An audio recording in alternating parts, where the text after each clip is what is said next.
Limbayat police station વિસ્તારમાં મિત્રતાના ઝઘડામાં હત્યા થઈ. ડિંડોલીના જયેશ પટેલને ચા પાણી દરમિયાન વિશાલ બોરખ અને તેના 4 સાગરીતોએ છાતીમાં ચપ્પુના ઘા માર્યા. સારવાર દરમિયાન જયેશનું મોત થયું. પોલીસે 5 આરોપીઓની ધરપકડ કરી કાયદેસરની કાર્યવાહી હાથ ધરી છે. લિંબાયત પોલીસ સ્ટેશન વિસ્તારમાં દોસ્તોએ દોસ્તના મર્ડરનો લીધો બદલો. લિંબાયત પોલીસ સ્ટેશન વિસ્તારમાં જયેશ પટેલ નામના યુવક જે ડિંડોલી વિસ્તારમાં રહે છે અને લિંબાયત વિસ્તારમાં દોસ્તાર સાથે ચા પાણી કરતો હતો, તે દરમિયાન વિશાલ બોરખ અને તેના અન્ય 4 આરોપીઓ ત્યાંથી પસાર થતા હતા.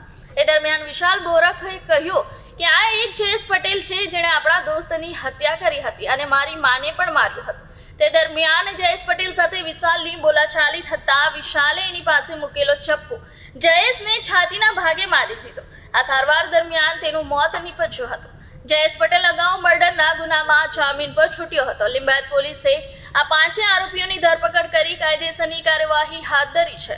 સાંજે લિંબાયત પોલીસ સ્ટેશન વિસ્તારમાં એક જયેશ પટેલ કે જેઓ ડિંડોલી વિસ્તારમાં રહે છે, તેઓ પોતાના મિત્ર વિશાલ સાથે ત્યાં દુકાન ઉપર ચા પાણી કરવા માટે ઊભા હતા અને પાણીની બોટલ લઈ રહ્યા હતા.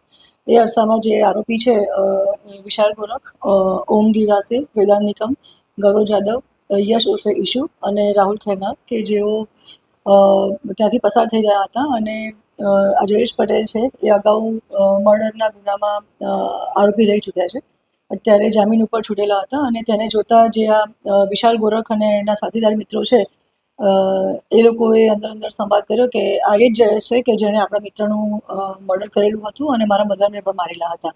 એ વખતે ત્યાં ઊભા રહી અને બોલાચાલી થતાં આ ઉગ્ર બોલાચાલી થઈ અને જ્યારે ઉગ્ર બોલાચાલીમાં વિશાલ બોરખ જે છે એણે પોતાની પાસે રહેલું ચપ્પુ આજે મરણ જનાર જયેશ પટેલને મારી દેતા છાતીના ભાગે ઈજા થઈ હતી.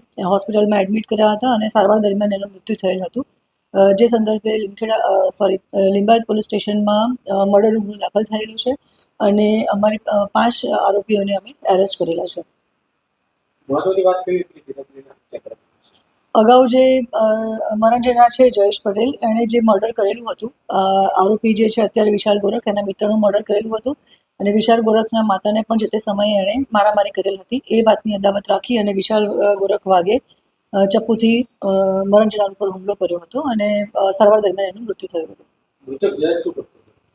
મૃતક જયેશ એ નાની મોટી છુડક મજૂરી અને જોબ પણ કરતો હતો.